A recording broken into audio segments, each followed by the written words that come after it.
अरे सारा बिजनेस में तो पैसा डुबाए हो आज तक, और 3-4 लाख, अरे 3-4 रुपया भी हम तुमको ना देंगे।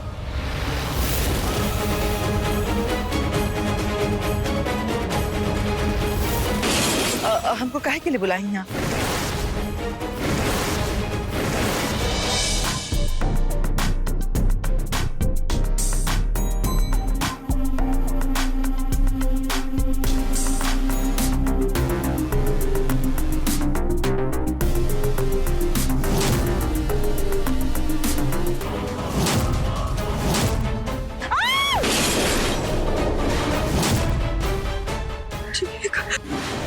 हेलो नेहा, हम सावित्री।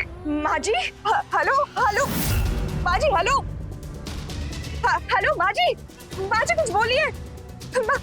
भाभी, माँ जी, हेलो माँ जी दिखाओ। अरे माँ जी का कॉल आया, वो भी विनय जी के नंबर से आया। भाभी ये मुमकिन ही नहीं है। अरे मुझे पता है ये मुमकिन नहीं है, पर मैं सच कह रही हूँ। पर नेहा इसमें कोई कॉल नहीं है, देखो। ऐसा कैसे हो सकता है? क्या दीदी, आपके भाई के नंबर से ना मुझे कॉल आया था। रुकिए, मैं डायल करके देखती हूँ, ठीक है? मैं डायल करके देखती हूँ। भाभी, The number you have called is currently not reachable. Neha आज जो तुम कह रही थी वो सच होता। दीदी मैं सच कह रही हूँ, माता रानी की कसम, माँ जी का ही कॉल था। भाभी ये आपका वहम है। जब से माँ की मौत हुई है आप इतनी थकी हुई है, आपकी नींद नहीं हुई है, शायद यही वजह है कि आप सही कहा ना दीदी मैंने। वहम कुछ नहीं है, मैं सच कह रही हूँ, माँ जी का ही कॉल था। भाभी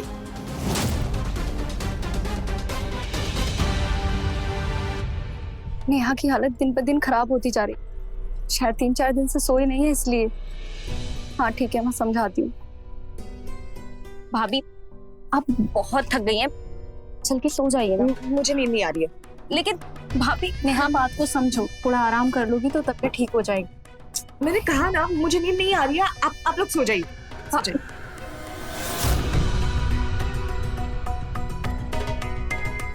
अच्छा ठीक है, लेकिन आपको कुछ भी चाहिए होगा तो आप हमें बुलाएंगे। ठीक है, पक्का? हाँ ठीक है।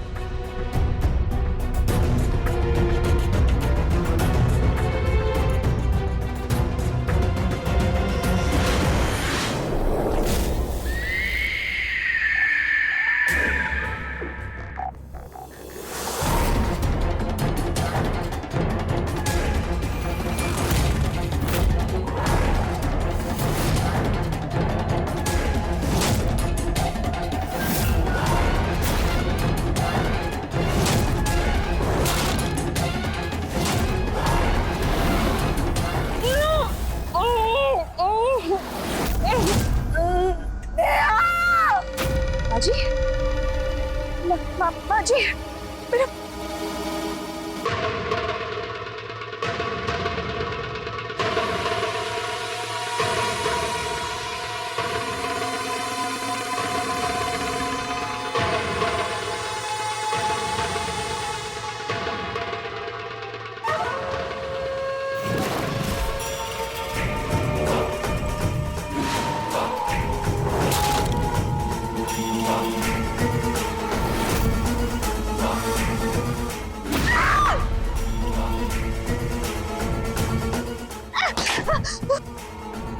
कोमल, दीदी,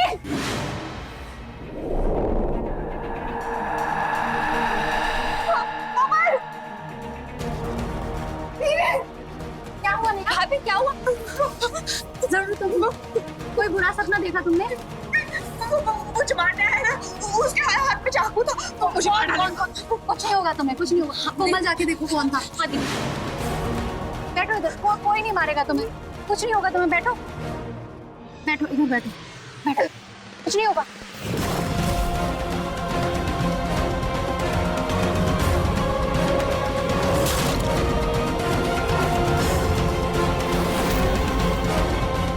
भाभी वहाँ तो कोई भी नहीं है। वो भाग गया होगा, मारने के लिए आया था वो मुझे। यहाँ कुछ नहीं है, पानी पियो। कोई नहीं था, पानी पियो। नहीं, कोई नहीं।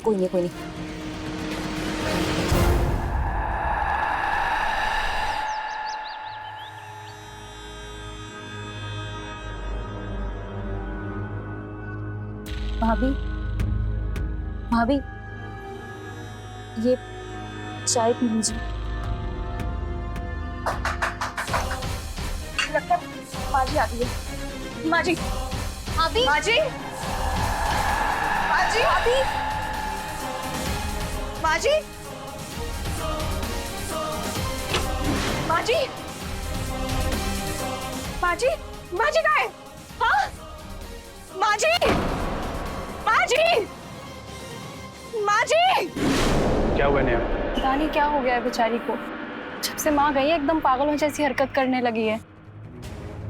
माँ जी, एक ही बात के पीछे लग गई है कि माँ जी जिंदा है, उनकी जान खतरे में है, तो बोल बोल के थक गई। आप लोग समझा के देखिए, शायद आप लोग की बात मान जाए। सही कहा ना मैंने? रुको मैं देख। नेहा, ये क्या हालत बना रखी है तुमने अपनी? तबीयत ठीक नहीं लग रही तुम्हारी। चलो मेरे साथ डॉक्टर के पास चलो। मुझे माँ जी को ढूंढना है। वो मुझे पुकार रही थी। आप सब उन्हें ढूंढ क्यों नहीं रहे हो? भाभी माँ जी मर चुकी हैं, वो जिंदा नहीं है अब। नहीं, वो जिंदा है। उन्होंने मुझे ना फोन किया था, वो मुसीबत में है। वो मुझे पुकार रही थी। मैं माँ जी को ढूंढने के लिए जा रही हूँ। तुम लोग मत ढूंढो, मैं जा रही हूँ। भाभी, माँ जी,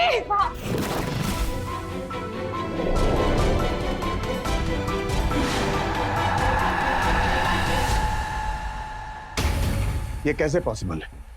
एक मरा हुआ इंसान कॉल कैसे कर सकता है? आपने ही तो सावित्री जी की बॉडी की शिनाख्त की थी ना? सर मैंने ही शिनाख्त की थी, पर मैंने उनका पर्स, उनकी साड़ी, उनका कड़ा देख के उनको पहचाना था। उनका चेहरा तो दिख ही नहीं रहा था ना। क्या पता वो लाश किसी और की हो और माँ जी जिंदा हो। आप प्लीज मुझ पर भरोसा कीजिए और माँ जी को ढूंढिए, भगवान के लिए प्लीज। अच्छा देखिए, आप शांत हो जाइए, रोइए मत। ये बताइए कि वो विनय का फोन कहाँ है जिससे उसने कॉल किया था? वो तो आप लोगों के पास था ना? सर, पोस्टमार्टम के बाद बॉडी के साथ साथ सारी चीजें सावित्री को सुपुर्द कर दी थी, मोबाइल फोन भी। तो इसका मतलब वो फोन घर पे ही होना चाहिए। देखिए जरा। ठीक है सर। आप जरा बाहर इंतजार कीजिए। नेहा,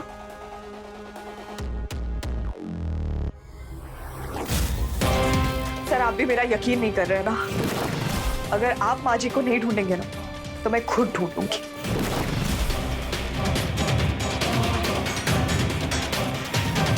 सॉरी सर, माफ कर दीजिए। एक्चुअली पहले भैया की डेथ और अब माँ की डेथ, तो बेचारी सदमे में एकदम पागल सी हो गई है और ऐसी पागलों जैसी बातें करती रहती है। हाँ, कल तो भाभी ने कहा कि उनकी किसी ने जान लेने की कोशिश की है। फिलहाल आप लोग घर जाइए और उनका अच्छे से ख्याल रखिए। जी सर। जी।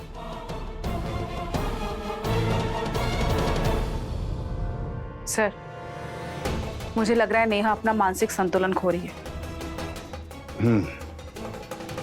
उसकी बातों से तो यही लग रहा है। खैर, मुझे सावित्री और विनय की पोस्टमार्टम रिपोर्ट चाहिए, लेकर आओ। यस। भाभी, ये बिल्कुल भी ठीक नहीं है। आप खुद को देखिए, अपनी हालत देखिए, जिद मत कीजिए। सही कहा ना मैंने? हाँ भाभी, अब जो इंसान जिंदा ही नहीं है उसे कैसे ढूंढ सकते हैं आप? प्लीज बात को समझिए, शांत हो जाइए। नेहा, ये सब तुम्हारे दिमाग का वहम है। ना तो माँ जिंदा है और ना तुम्हें कोई कॉल आया था। देखो नेहा, अगर सब कुछ ऐसे ही चलता रहा ना तो तुम पागल हो जाओगी। मेरी बात मानो, अंदर जाओ और रेस्ट करो। बस बंद करो चिल्लाना। तुम लोगों को यकीन नहीं है ना? तो ठीक है, चले जाओ यहाँ से, मुझे अकेला छोड़ दो। दी, राजेश, राजेश, देखना राजेश, इनमें से कोई मुझ पे यकीन ही नहीं कर रहा है कि माँ जी जिंदा है। शांत शांत हो जाइए। मैं आ गया हूँ ना, बस। हाँ, इन लोगों ने मुझे सब कुछ बताया कि क्या हुआ है। आप चिंता मत कीजिए, सब ठीक हो जाएगा। ठीक है, अब आप जाके तैयार हो जाइए, मैं आपको लेने आया हूँ। यदि अगर आप इस घर से दूर रहेंगी तो शायद माँ जी और जीजा जी को भूल पाएंगे। चलिए अब आप मेरे साथ चलिए। क्या? तू भी मुझ पे यकीन नहीं करता है ना? तुझे भी लग रहा है मैं पागल हो गई हूँ, है ना? अच्छी बात है। तू, मुझे ना किसी की जरूरत भी नहीं है। भगवान के लिए मुझे छोड़ दो, चले जाओ यहाँ से, बस चले जाओ। चलिए। सुन लिया तुम सबने? अब यहाँ रुक के कोई फायदा नहीं। चलो यहाँ से।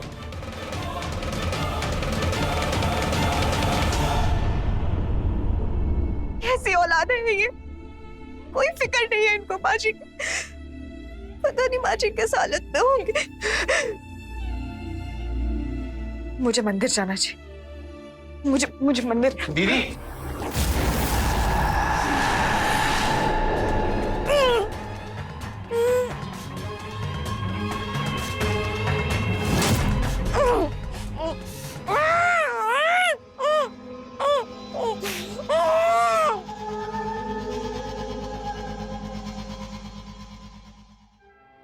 सब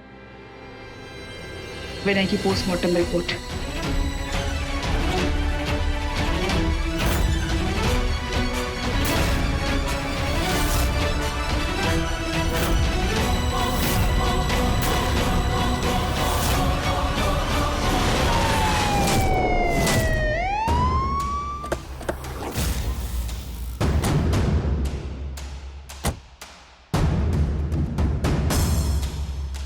हम आपके घर गए थे, आपके भाई ने बताया कि आप यहाँ मिलेंगे। आपके बाकी फैमिली मेंबर्स कहाँ पर हैं? वो सब छोड़ के चले गए मुझसे तंग आकर। आप बताइए आप यहाँ पे क्यों आए? आपको विनय का मोबाइल मिला क्या? नहीं सर, मैंने पूरे घर में देखा बट कहीं नहीं मिला। एक बात बताइए, विनय ज्यादा दारू पीता था? जी सर, वो एक बार के लिए भूखे रह सकते थे पर दारू के बिना नहीं। पर आप ये सारे सवाल क्यों पूछ रहे हैं? उसके पोस्टमार्टम रिपोर्ट से ये पता चला कि उसकी ऑलमोस्ट दोनों किडनी खराब हो चुकी। आप एक बात और पूछनी थी आपसे कि सावित्री जी के पैर में फ्रैक्चर था क्या? नहीं तो क्यों? उनके पोस्टमार्टम रिपोर्ट से पता चला कि उनका दाहिना पैर टूटा हुआ है और काफी साल से टूटा हुआ था। नहीं सर, माँ जी बिल्कुल ठीक थी। शायद आपके शादी के पहले की बात है, एक बार उनकी बेटियों से पूछ के बता दीजिएगा। जी सर। अब कुछ जरूरत पड़ी तो फिर आएंगे हम। सर, आपको अभी तक मुझ पे यकीन नहीं है ना? नेहा जी, हम पुलिस वाले सबूतों पर यकीन करते हैं और अभी तक ऐसा कोई सबूत मिला नहीं है जिससे ये पता चले कि सावित्री जी जिंदा है। उनका चेहरा पहचान में नहीं आ रहा है और आपको भी शक, इसलिए हमने कोर्ट में अर्जी दे रखी है डीएनए टेस्टिंग की। एक बार परमिशन मिल जाए तो हम डीएनए टेस्टिंग करा लेंगे। सर, मुझे सिर्फ इसी बात का डर है कि कहीं देर ना हो जाए।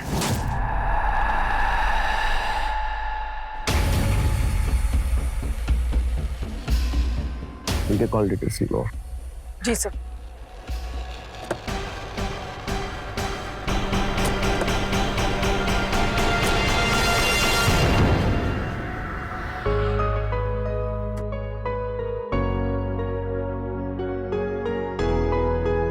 देखो, मैं जानता हूँ तुम क्यों परेशान हो। नेहा बाबा के बारे में सोच रही हो ना। कोमल, मुझे ना तुम उदास बिल्कुल अच्छी नहीं लगती। अच्छा चलो, तुम्हारा मूड ठीक करते हैं।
मैं यूपी पुलिस स्टेशन से बात कर रही हूँ। क्या सावित्री नाम की किसी औरत की गुमशुदगी की रिपोर्ट लिखाई गई थी?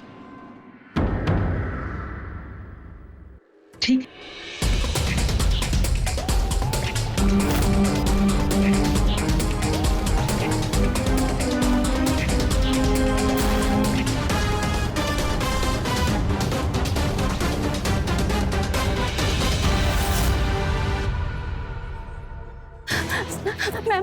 मैम मुझे बचा लीजिए, वो मुझे मार डालेगा। वो लोग मुझे मार डालेंगे मैम। हुआ क्या है? आप शांत हो जाइए, यहाँ आपको कोई खतरा नहीं। ये चोट सिंह, इन्हें तुरंत डॉक्टर के पास लेके जाइए। जी सर, आप चलिए मेरे साथ डॉक्टर। नहीं मैम, सर मुझे डॉक्टर के पास नहीं, पहले आप मेरी रिपोर्ट लिख लीजिए। ठीक, आप बताइए क्या हुआ। सर वो मैं मार्केट से लौट रही थी और एक कार तेजी से मेरी ओर आई, मैं तो बच गई पर ये चोट। तुम ठीक हो? सुमन, ये चोट कैसे लगी? हाँ, क्या हुआ तुम्हें बताओ। सुजीत, वो मैं मार्केट से लौट के आ रही थी और एक कार ने सीधे आके मुझे टक्कर मार दी। आपको किसी पे शक है? हाँ, नेहा के भाई राजेश पर। राजेश? वो आपको क्यों मारना चाहता है? सर, जायदाद के लिए। वो हमारी माँ की जायदाद हड़पना चाहता है। जैसे उसने हमारी माँ और भैया को मार दिया, वैसे ही वो हम दोनों को भी मारना चाहता है, ताकि इस जायदाद का कोई भी वारिस जिंदा ना बचे और ये सारी जायदाद उसकी बहन नेहा के नाम हो जाए। सर आप मुझे कहाँ ले जा रहे? सर क्या हुआ, एक बार मुझे बताएंगे तो। सर क्या हुआ सर? अब पता चल जाएगा, पहले थाने तो चल। लेकिन सर मैंने कुछ नहीं किया, मुझे पता तो चले। सर मोबाइल मिला? सर पूरा घर छान लिया है, मोबाइल कहीं नहीं मिला। ले चलो इसे। लेकिन सर मैं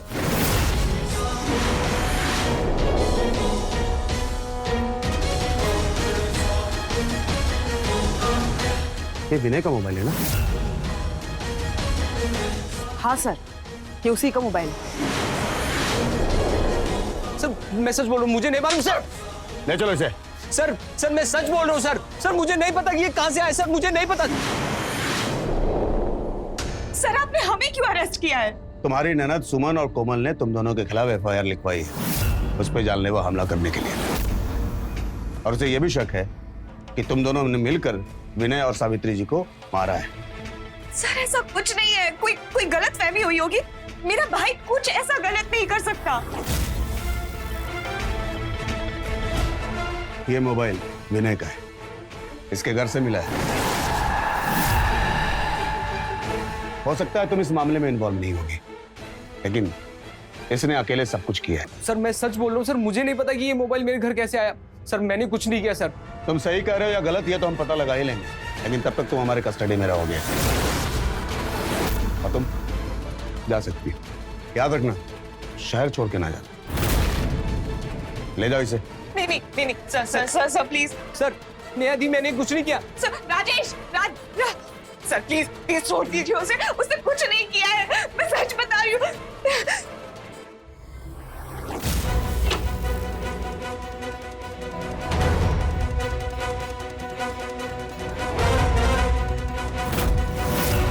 ये क्या मजाक है दीदी? आपने मेरे देवता जैसे भाई के खिलाफ रिपोर्ट लिखवा दी। हाँ हाँ, तेरा भाई देवता है और हम सब तो राक्षस है ना। सुमन, थोड़ा आराम से। सुजीत, आप बीच में मत आइए। क्या हमें नहीं पता कि तूने ये जो कुछ भी किया है वो जायदाद के लिए किया है? कुछ तेरा भाई आता है, वो भी शामिल है ना? हाँ, सही कहा ना मैंने?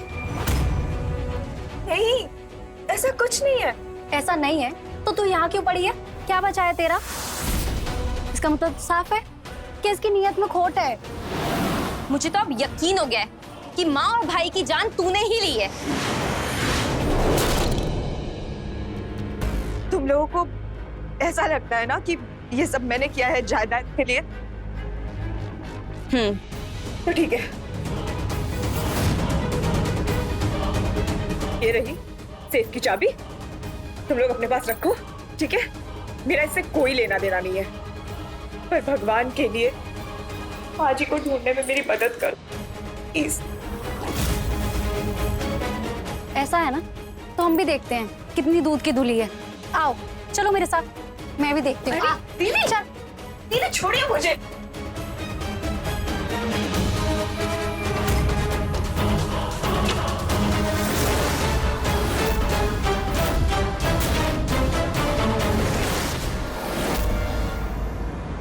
ये देखो इसकी शराफत और ईमानदारी, पहले ही पूरा सेफ खाली कर चुकी है और यहाँ शरीफ बनने का नाटक कर रही है। तुझे क्या लगता है बेवकूफ है हम लोग? दीदी मुझे नहीं पता जेवर और गहने कहाँ गए। मेरा यकीन मानिए, माँ जी की मौत के बाद से मैंने तो इसे खोला तक नहीं है। वाह, खोला नहीं है तो कहाँ चले गए? चल बहुत हो गया नाटक, तू अभी निकल। निकल निकल निकल निकल यहाँ से, निकल।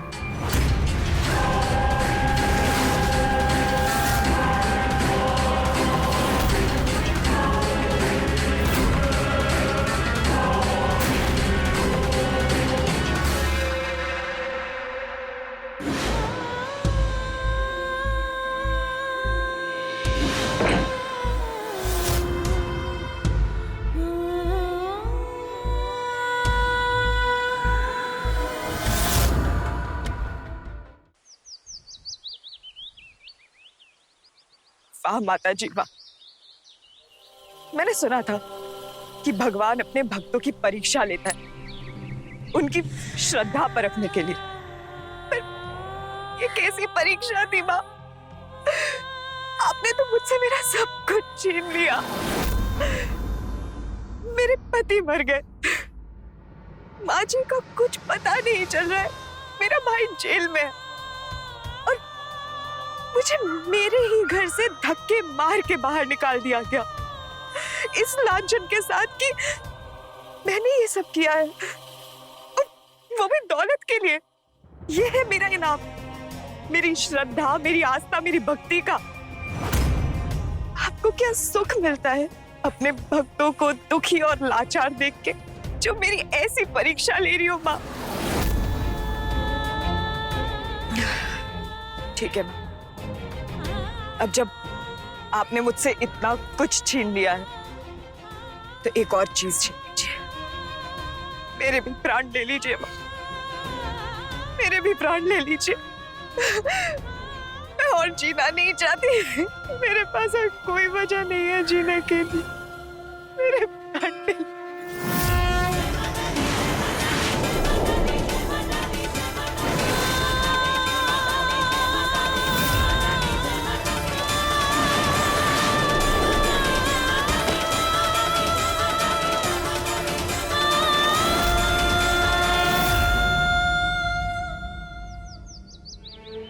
आपका बहुत बहुत धन्यवाद जो आप रात को यहाँ रुकी।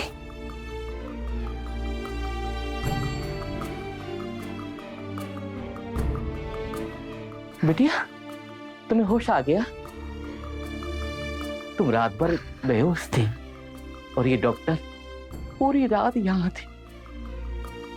हम तुम्हारे घर गए थे पर वहां कोई नहीं मिला। क्या जरूरत थी ऐसी हालत में घर से बाहर जाने की? मतलब बिटिया तुम पेट से हो।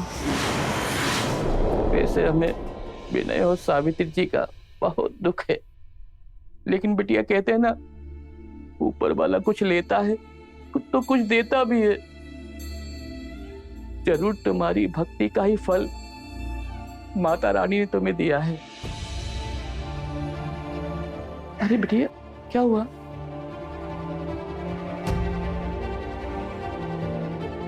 कहाँ जा रही हो बिटिया? अरे बिटिया रुको, बिटिया।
ये लीजिए, अब जल्दी से इन पेपर्स पे आप साइन कर दीजिए।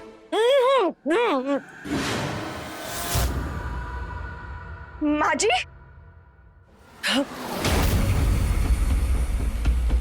का है? कौन पेपर है? हाँ जी, इतना तो देखकर आपको समझ आ ही जाता होगा कि ये प्रॉपर्टी के पेपर्स हैं। चलिए साइन कर दीजिए इसमें। हाँ? मर जाएंगे लेकिन साइन नहीं करेंगे। ए बुढ़िया, हाँ? क्या बोली तू? साइन नहीं करेगी इन पेपर्स पे? हाँ? साइन नहीं करेगी इन पेपर पे? देख, इसी में सबका भला है। जिंदा रहना चाहती है ना तो साइन कर दे इन पेपर्स पे, नहीं तो पहले तुझे मारूंगा फिर तेरी वो प्यारी बहू नेहा को।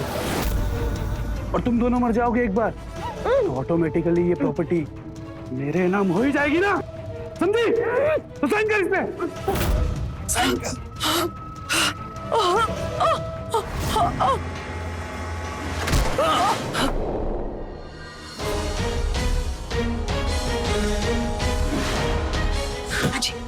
माजी अब ठीक है?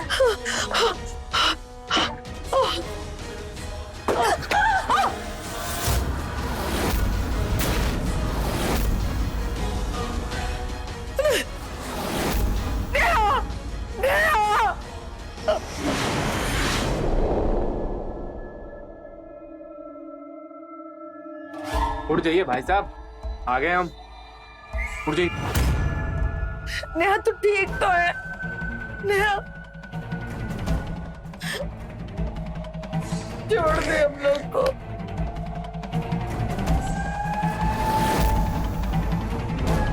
बहुत अच्छा काम किया तूने अनु।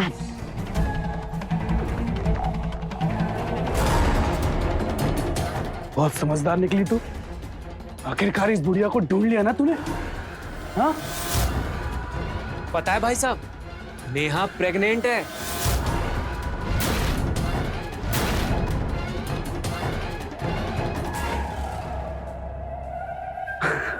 सुबह पंडित जी का कॉल आया था कोमल को, कह रहे थे इसका ख्याल रखने के लिए। अरे वाह, ये तो खुशखबरी है। घर में एक नया चिराग आने वाला है, हाँ? लेकिन ये खुशखबरी अब ज्यादा दिन टिकने नहीं वाली है। पता है क्यों? क्योंकि मैं इसे आज मारने वाला हूं। बुढ़िया, पेपर्स पे साइन करती है नहीं?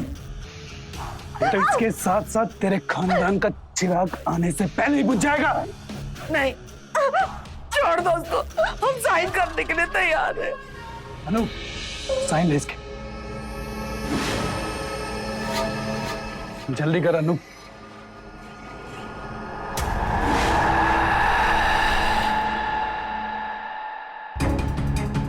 सर, ये रहे विनय और उसकी फैमिली के call record sir. Sir, Neha उस दिन सच बोल रही थी। उसे विनय के नंबर से फोन आया था। और हाँ सर, विनय के मरने के बाद उसके नंबर से 3 नंबर पे फोन किया गया था। एक खुद उसके दूसरे नंबर पर, दूसरा नेहा के नंबर पर और तीसरा सर बंटी के नंबर पर। बंटी? तो बंटी कौन है? सर, एक फ्रॉड है। हेरा फेरी के केस में कई बार अंदर जा चुका है। उठा के लाओ उसे। Yes sir. Singh. Ji sir. एक मिनट।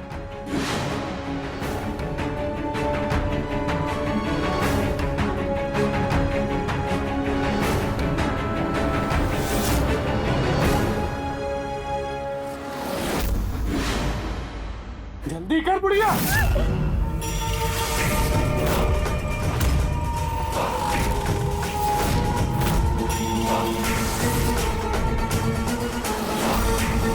हो गए भाई साहब साइन। अब ये सारी जायदाद हमारी हो गई। अरे वाह, ये तो बहुत अच्छा हुआ। अब एक काम कर अनु, आग लगा दे पूरे घर को। नहीं नहीं, ऐसा मत करो, मत करो, ऐसा मत करो। हमें जान ले लो, लेकिन अपनी बच्ची को कुछ मत करो।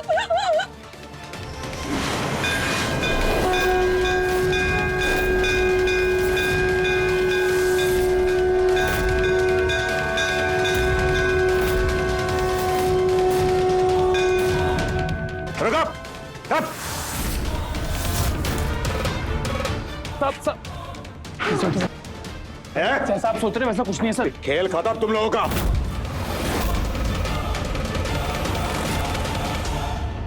अब अगर अपनी हड्डियां नहीं तोड़वाना चाहते तो अपना जुर्म कबूल करो। बोलो, क्यों किया ये सब?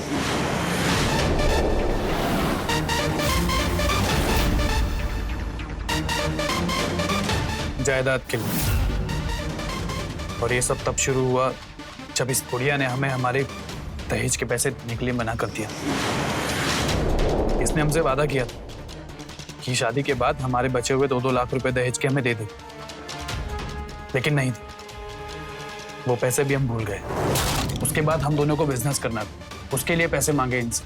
और उस दिन विसर्जन वाले दिन। अरे तुम दोनों बहुत ज्यादा बेशरम हो। जब देखो पैसा पैसा, पैसा का पहाड़ लगा है काम दे पास। अरे इतना दान दहेज दे करके ब्याह किया, फिर भी तुम लोग को 2-4 लाख हमेशा घटिए जाता है। देखिए माँ जी, गुस्सा मत कीजिए, घर में अभी अभी पूजा हुई है और ये दहेज वहेज के पैसों को छोड़िए, आप एक काम कीजिए, हमें उधार दे दीजिए और जैसे ही हमारा बिजनेस चल पड़ेगा आपको वापस लौटा देंगे। देखिए दामाद जी, हम एकदम साफ साफ कह दे रहे हैं आपको, आप दोनों को देने के लिए हमारे पास फुट्टी कौड़ी भी नहीं है, बता दे रहे हैं। और रही बात उधार की, तो कहीं और से ले लीजिए, इसमें कौन सा बड़ा बात है। देखिए माँ जी, मेरी बात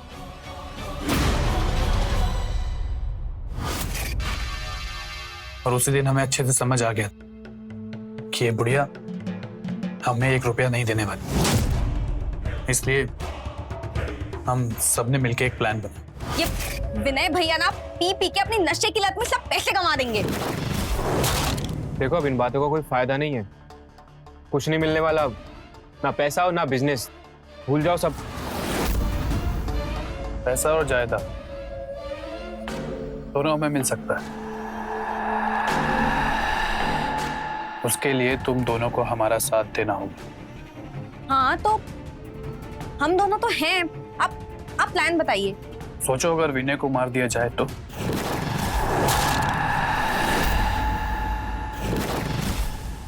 बचा कौन? माँ जी और नेहा।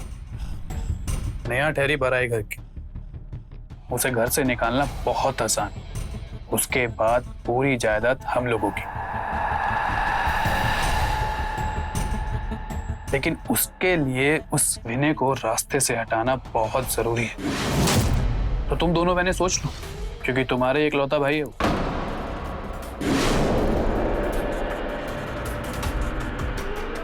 हाँ तो ठीक है, उन्होंने भाई वाला तो कोई काम किया नहीं है अब तक, काहे का भाई? हाँ क्यों दीदी, ठीक कहा ना मैंने? हाँ, वैसे भी विनय का होना ना होना हमारे लिए बराबर है, तो हम तुम्हारे साथ हैं, करो जो करना है। और फिर हमने दिन में एक कार किराए पर ली और रात को हमने उससे विनय को मार दिया।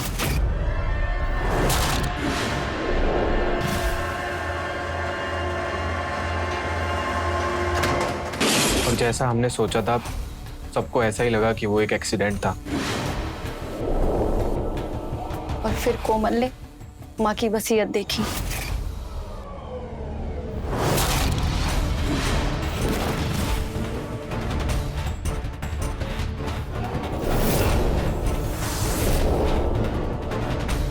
माँ, ये अलमीरा खुला नहीं है माँ। क्या हुआ, काहे चिल्ला रही थी? ये क्या है? हाँ दीदी, ये देखो, माँ ने अपनी वसीयत नेहा भाभी के नाम लिख दी है। क्या? माँ, क्या है ये सब? जायदाद का पेपर है। वो कहा है कि हमको विनय पर तनी को भी भरोसा नहीं, अगर हमरे मरने के बाद सारा जायदाद तहस नहस कर दिया तो, इसलिए हम सब नेहा के नाम पे कर दिए। और इसके बारे में तो नेहा को पता भी नहीं। माँ वो सब तो ठीक है, पर क्या आपको नेहा पे इतना भरोसा है? और अच्छा चलो है भी, तो भैया मर चुके हैं, तो आपको ये बदल देना चाहिए। हाँ, अगर नेहा यहाँ से चली गई, अपनी दूसरी शादी कर लेगी तो बदल देंगे। पर माँ अगर उसने दूसरी शादी नहीं की तो? नहीं की तो जायदाद पर केवल उसका ही हक रहेगा। वसीयत की वजह से हम लोग का बनाया हुआ प्लान फेल हो गया। माँ ने ये क्या किया? हाँ मतलब अब बेटियों से ज्यादा उनको अपनी वो बहू लाडली हो गई है। आप लोग बोलोगे कुछ? तो नेहा को मार देते हैं क्या? हाँ, नेहा को मार देते हैं। अरे उसे मारेंगे कैसे जब वो घर से बाहर ही नहीं निकलती? हाँ सही कह रहा है अनिल, अगर उसे घर पर मारा तो पुलिस इन्वेस्टिगेशन हो सकती है, लेकिन एक रास्ता है, क्यों ना हम उसकी मौत को एक्सीडेंट बना दें, जैसे हमने विनय के साथ किया।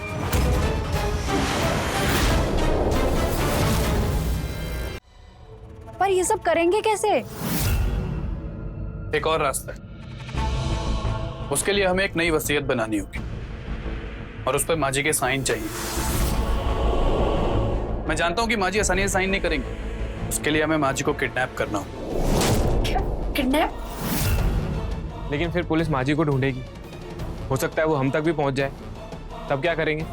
अनु, माँ जी पुलिस को मिलेगी तभी तो पुलिस हमारे तक आएगी ना। अनु, तेरा वो पुराना वाला घर खाली है ना? हाँ, वो तो कब से खाली है। और उसके बाद हमने एक भिखारन को किडनैप किया जो लगभग माँ जी की उम्र की थी। और अगले दिन माँ जी को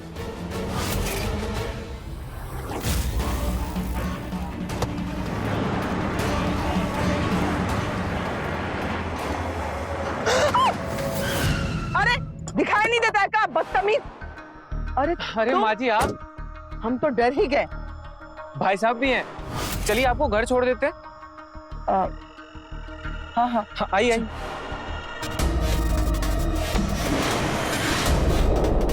चलो बेटा।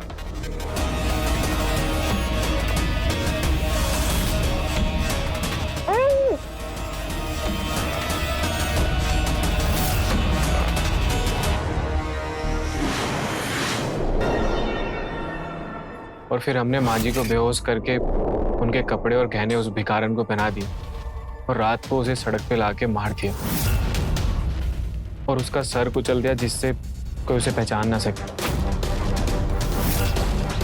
उसके बाद मैंने सुमन को कहा वो जाए और माँ जी की सेफ से विनय का मोबाइल और प्रॉपर्टी के सारे पेपर लेकर आ जाए।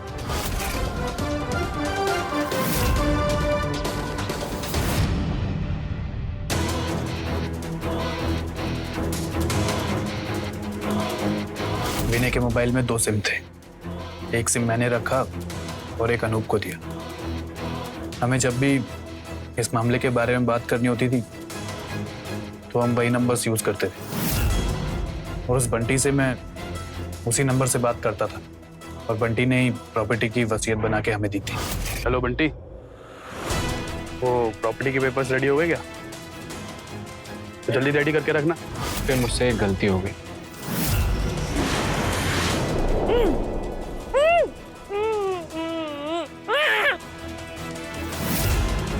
खाना खा लो माँ जी।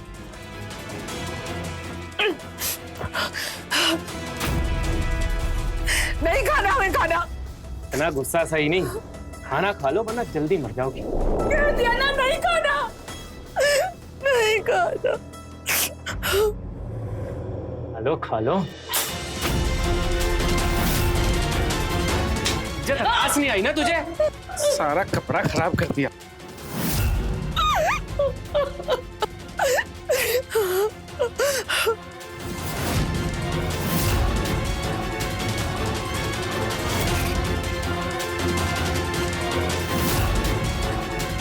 हेलो नेहा, हम सावित्री, तुम्हारी माँ।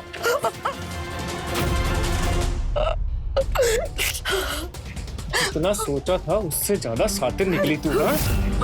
2 दिन खाना नहीं खाएगी ना तो सारी अकल ठिकाने आ जाएगी।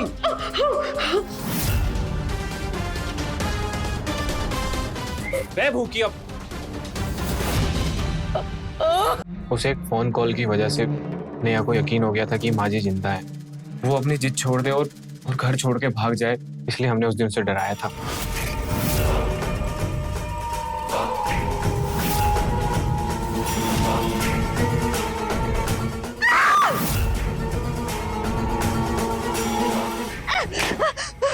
और सर, ये नेहा डरी नहीं, लेकिन मैं जानता था ये कि ये पुलिस स्टेशन जा सकती है, इसलिए मैंने वो फोन इसके भाई राजेश के घर जाकर छुपा दिया, जिससे कि हमारा शक उसके भाई राजेश पर चला जाए।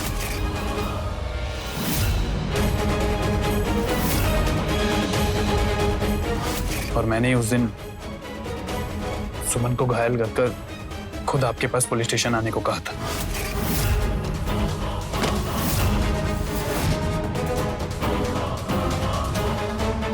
सब कुछ एकदम सही चल रहा था, लेकिन न जाने पता नहीं आज कैसे यहाँ आके धमकी। और ऊपर से फिर हमें लेकर आए ये दोनों। इन पे शक मुझे तब हुआ जब मैं विनय और नेहा की कॉल डिटेल चेक कर रहा था। उस डिटेल में हमें पता चला कि विनय के नंबर से नेहा को कॉल आया था। इसका मतलब यह था कि नेहा झूठ नहीं बोल रही थी उस दिन। फिर मुझे याद आया कि इन दोनों ने फोन को चेक किया था और बाद में मुझे बताया था कि ऐसा कोई कॉल आया नहीं। इसका मतलब यह था कि ये दोनों झूठ बोल रही थी और इन्होंने लास्ट कॉल को डिलीट किया था मोबाइल से। पहले मैंने इन दोनों को अरेस्ट किया, उसके बाद बंटी को। अब तुम लोग जिंदगी भर जेल में सड़ोगे।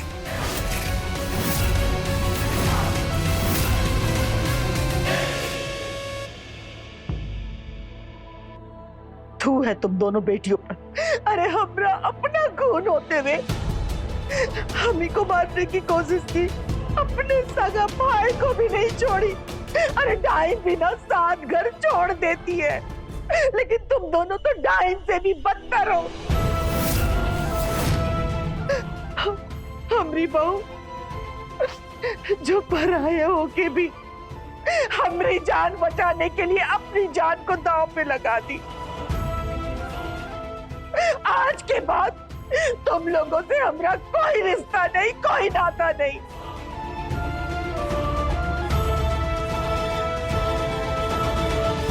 साहब, इन लोगों को कड़ी से कड़ी सजा दीजिएगा, कड़ी से कड़ी सजा दीजिएगा।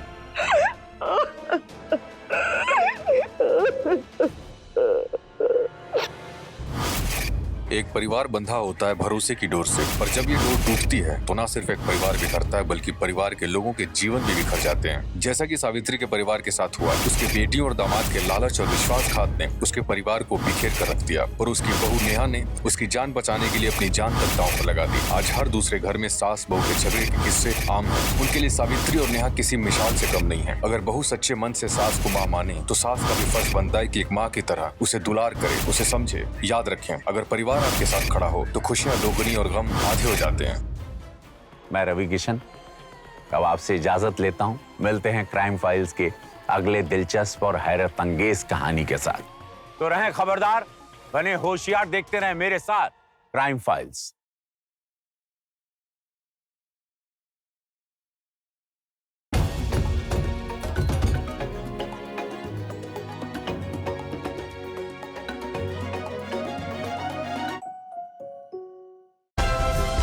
Like, share, subscribe and click on the bell icon to never miss an update from Ishara.